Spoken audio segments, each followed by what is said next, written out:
Murphy ಈ ಸಿನಿಮಾನ ಅಕ್ಟೋಬರ್ನಲ್ಲಿ ರಿಲೀಸ್ ಮಾಡಿದ್ರು. ಇವಾಗ OTT-ನಲ್ಲಿ ಬಿಟ್ಟಿದ್ದಾರೆ. ಅಂಡ್ ಇದೊಂದು ಟೈಮ್ ಟ್ರಾವೆಲ್ ಮೂವಿ. ಇದರಲ್ಲಿ ಪ್ರಭು ಮುಂದ್ಕರ್, ರೋಶ್ನಿ ಪ್ರಕಾಶ್, ಇಲಾ ವೀರ್ಮಲ್ಲ ಅಂಡ್ ದತ್ತಾತ್ರೇಯ ಮುಖ್ಯ ಪಾತ್ರದಲ್ಲಿ ಕಾಣಿಸ್ಕೊಂಡಿದ್ದಾರೆ.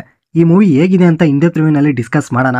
ಅದಕ್ಕೂ ಮುಂಚೆ ಸಬ್ಸ್ಕ್ರೈಬ್ ಆಗಿಲ್ಲ ಅಂದ್ರೆ ಸಬ್ಸ್ಕ್ರೈಬ್ ಮಾಡ್ಕೊಂಬಿಡಿ. ಈ ಸಿನಿಮಾದ ಪ್ಲಾಟ್ ಏನಂದ್ರೆ, ರಿಚರ್ಡ್ ಹತ್ರ ಒಂದು ರೇಡಿಯೋ ಇರುತ್ತೆ. ಅದು ತುಂಬಾ ಹಳೆಯದು. ರಿಚರ್ಡ್ಗೆ ಅದನ್ನ ಯಾರು ಮುಟ್ಟಂಗಿಲ್ಲ. ಈವನ್ ಅವನ ಮೊಮ್ಮಗ ಡೇವಿಡ್ ಕೂಡ ಮುಟ್ಟಂಗಿಲ್ಲ. ಆದ್ರೆ ಡೇವಿಡ್ಗೆ ಅದನ್ನ ರಿಪೇರಿ ಮಾಡೋ ಆಸೆ. ಅಂಡ್ ಹೀಗೆ ಒಂದಿನ 90s ಇಂದ 2024ಗೆ ಕ್ರಾಸ್ ಕನೆಕ್ಷನ್ ಆಗಿ ಜನನಿ ಅನ್ನೋಳು ಆ ರೇಡಿಯೋಯಿಂದ ಮಾತಾಡ್ತಾಳೆ.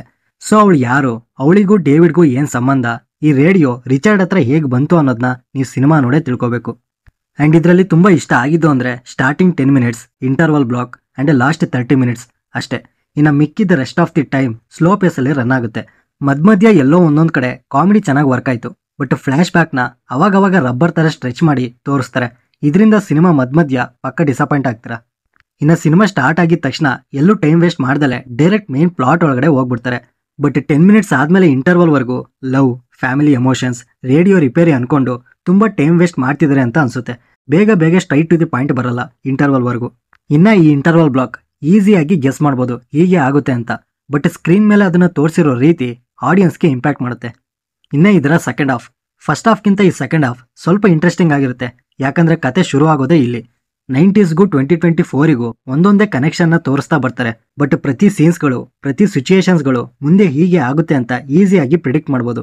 ಸೊ ಇವರು ಕತೆನ ಸ್ವಲ್ಪ ಡಿಫ್ರೆಂಟ್ ಆಗಿ ಪ್ರಿಡಿಕ್ಟ್ ಮಾಡದೇ ಇರೋ ತರ ಟ್ವಿಸ್ಟ್ ಅಂಡ್ ಟರ್ನ್ಸ್ಗಳನ್ನ ಇಟ್ಟಿದ್ರೆ ಅವಾಗ ಈ ಕಾನ್ಸೆಪ್ಟ್ ಎಲ್ಲೋ ಹೋಗ್ತಿತ್ತು. ಸ್ಟಾರ್ಟಿಂಗ್ ಇಂದ ಪ್ರೀ ಕ್ಲೈಮ್ಯಾಕ್ಸ್ ವರ್ಗೂ ಪ್ರತಿ ಒಂದು ಪ್ರಿಡಿಕ್ಟಬಲ್ ಆಗಿರೋದ್ರಿಂದ ಅಲ್ಲಿ ನಡೆಯುವಂತ ವಿಷಯಗಳು ಎಕ್ಸೈಟ್ಮೆಂಟ್ ಕೊಡಲ್ಲ. ಅಂಡ್ ಸ್ಪೆಷಲ್ ಅಂತಾನೂ ಅನ್ಸಲ್ಲ, ಯುನೀಕ್ ಅಂತಾನೂ ಅನ್ಸಲ್ಲ. ಇನ್ನ ಲಾಸ್ಟ್ 30 ಮಿನಿಟ್ಸ್ ಮಾತ್ರ ಸಖತ್ ಇಷ್ಟ ಆಯ್ತು. ಫುಲ್ ಆಫ್ ಎಮೋಷನ್ಸ್ ಇರುತ್ತೆ. ಅಂಡ್ ಅಲ್ಲಿ ಗೆಸ್ ಮಾಡೋದು ತುಂಬಾನೇ ಕಷ್ಟ.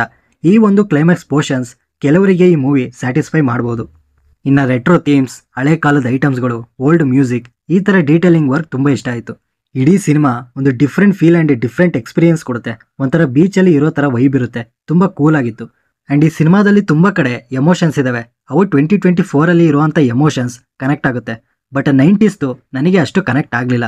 ಯಾಕಂದ್ರೆ ಅಲ್ಲಿರೋ ಪರ್ಫಾರ್ಮೆನ್ಸಸ್ ಅಷ್ಟಕ್ಕಷ್ಟೇ. ಅಂಡ್ ಒಂದು ಲವ್ ಸ್ಟೋರಿನ ಉಳ್ಸಕ್ಕೆ ಟೈಮ್ ಟ್ರಾವೆಲ್ನ ಕೀ ಎಲಿಮೆಂಟ್ ಆಗಿ ಯೂಸ್ ಮಾಡ್ಕೊಂಡಿದ್ದಾರೆ. ಸೊ ಬರೀ ಇದೊಂದು ಕಾರಣಕ್ಕೆ ಸೀಮಿತ ಆಗ್ದಲೆ ಇನ್ನೂ ಟೈಮ್ ಟ್ರಾವೆಲ್ ಬಗ್ಗೆ ಎಕ್ಸ್ಪ್ಲೋರ್ ಮಾಡಿದಿದ್ರೆ ತುಂಬಾ ಚೆನ್ನಾಗಿರ್ತಿತ್ತು. Next performances wise David and Murphy ಅನ್ನೋ ಡ್ಯೂಯಲ್ ಕ್ಯಾರೆಕ್ಟರ್ ಮಾಡಿರೋ ಪ್ರಭು ಮುಂದ್ಕರ್ ಅವರ ಪರ್ಫಾರ್ಮೆನ್ಸ್ ತುಂಬಾ ನ್ಯಾಚುರಲ್ ಆಗಿ ಚೆನ್ನಾಗಿತ್ತು. ಅಂಡ್ ಜನನಿ ಕ್ಯಾರೆಕ್ಟರ್ ಮಾಡಿರೋ ರೋಶಿ ಪ್ರಕಾಶ್ ಅವರ ಪರ್ಫಾರ್ಮೆನ್ಸ್ ಇನ್ನೂ ಬೆಟರ್ ಆಗಿ ಇರ್ಬೋದಿತ್ತು. ಎಸ್ಪೆಷಲಿ ಅವರ ಎಮೋಷನಲ್ ಪರ್ಫಾರ್ಮೆನ್ಸ್ ಕನೆಕ್ಟ್ ಆಗಲಿಲ್ಲ.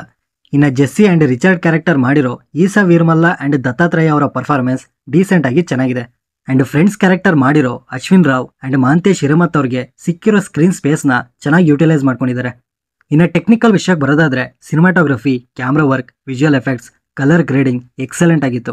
ಏನೋ ಒಂಥರ ಡಿಫ್ರೆಂಟ್ ಎಕ್ಸ್ಪೀರಿಯನ್ಸ್ ಕೊಡುತ್ತೆ. ಇನ್ನು ಎಡಿಟಿಂಗ್ ಸ್ಟೈಲ್ ಚೆನ್ನಾಗಿದೆ. ಬಟ್ ಕೆಲವೊಂದು ಸೀನ್ಸ್ಗಳು ತುಂಬಾ ಟೈಟ್ ಆಗಿರಬೇಕಿತ್ತು. ಇದರಿಂದ ಸ್ಕ್ರೀನ್ ಪ್ಲೇ ಅಲ್ಲಲ್ಲಿ ಎಂಗೇಜಿಂಗ್ ಆಗಿ ಇರಲ್ಲ. Next songs and BGM, songs and music ಅಂತೂ ತುಂಬಾ ಇದಾವೆ. ಇವು ಬಂದಾಗೆಲ್ಲ ಕೇಳಕ್ ಚೆನ್ನಾಗಿತ್ತು. ಆದ್ರೆ ನೋಡ್ತಿದ್ರೆ ತೀರಾ ಸ್ಲೋ ಆಗ್ಬಿಡ್ತು ಸೀನ್ಸ್ಗಳು ಅನ್ಸ್ಬಿಡುತ್ತೆ. ಸೊ ಓವರ್ ಆಲ್ ಈ ಸಿನಿಮಾ ಏನಿದ್ರು ಹೊಸತನ ಅಂಡ್ ಯುನಿಕ್ ಕಾನ್ಸೆಪ್ಟ್ ಇಷ್ಟ ಪಡೋರಿಗೆ ಒಂದು ಡಿಲೈಟ್ಫುಲ್ ವಾಚ್ ಆಗುತ್ತೆ. ಬಟ್ ಮಾಸ್ ಆಡಿಯನ್ಸ್ಗೆ, ಆಕ್ಷನ್ ಲವರ್ಸ್ಗಳಿಗೆ ಈ ಫಸ್ಟ್ ಹಾಫ್ ಬೋರ್ ಹೊಡೆಯುತ್ತೆ. ಬಟ್ ಸೆಕೆಂಡ್ ಹಾಫ್ ಒಂದು ಆವರೇಜ್ ಎಕ್ಸ್ಪೀರಿಯನ್ಸ್ನ ಕೊಡುತ್ತೆ. ಅಂಡ್ ಈ ಮೂವಿ ನಿಮಗೆ ಅಮೆಝಾನ್ ಪ್ರೈಮ್ನಲ್ಲಿ ಸಿಗುತ್ತೆ. ಈ ಸಿನಿಮಾಗೆ ನಾನು ಕೊಡೋ ರೇಟಿಂಗ್ 10ಗೆ 7.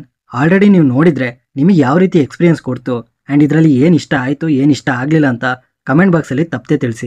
ಸೊ ಈ ರಿವ್ಯೂ ನಿಮ್ಗೆ ಏನಾದರೂ ಇಷ್ಟ ಆಗಿದ್ರೆ ಲೈಕ್ ಮಾಡಿ, ಶೇರ್ ಮಾಡಿ. ಹೊಸಬ್ರಾಗಿದ್ರೆ ಈ ಚಾನಲ್ನ ಸಬ್ಸ್ಕ್ರೈಬ್ ಮಾಡಿಕೊಂಡು ಪಕ್ಕದಲ್ಲಿರೋ ಬೆಲ್ ಐಕಾನ್ನ ಪ್ರೆಸ್ ಮಾಡಿ.